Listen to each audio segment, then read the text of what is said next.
चरवाहा लड़का और भेड़िया। एक समय की बात है। एक छोटे से गांव में, जो हरे भरे घास के मैदानों और पहाड़ों के बीच था, वहां एक युवा चरवाहा लड़का शेरू रहता था। शेरू अपने मालिक के भेड़ों की देखभाल करता था, जो गांव से थोड़ी दूर एक घने जंगल के पास था। जल्द ही वो अपने रोज के दिनचर्या से काफी बोर हो गया। उसका एकमात्र मनोरंजन उसके कुत्ते के साथ बातचीत करना था। एक दिन जब वह चुपचाप जंगल के पास भेड़ों की देखभाल कर रहा था, शेरू ने सोचा कि अगर वह भेड़ों के पास एक भेड़िया देखता है तो उसे क्या करना चाहिए। उस समय उसने खुद के मनोरंजन के लिए एक योजना बनाई। मुझे पता है मैं क्या करूंगा। मैं गांव वालों के थोड़े मजे लेता हूं। वे कभी यह नहीं सोच पाएंगे। भेड़िया, भेड़िया, मैदान में भेड़िया है, मदद करो। जैसा उसने सोचा था, गांव वाले उसकी चीख को सुने।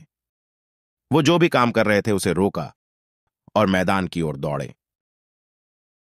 लेकिन जब वो वहां पहुंचे तो उन्होंने देखा कि लड़का मजाक कर रहा था और वो हंसी में लोटपोट हो रहा था। मैं बस देखना चाहता था कि तुम सब कितनी जल्दी आते हो। यहाँ कोई भेड़िया नहीं है, बस मैं थोड़ी मस्ती कर रहा था।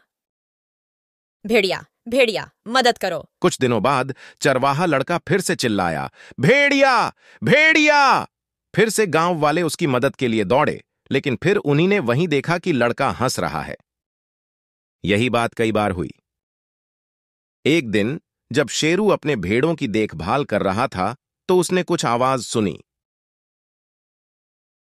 वह कौन सी आवाज है? क्या इस बार असली भेड़िया हो सकता है? भेड़िया, भेड़िया, मदद करो।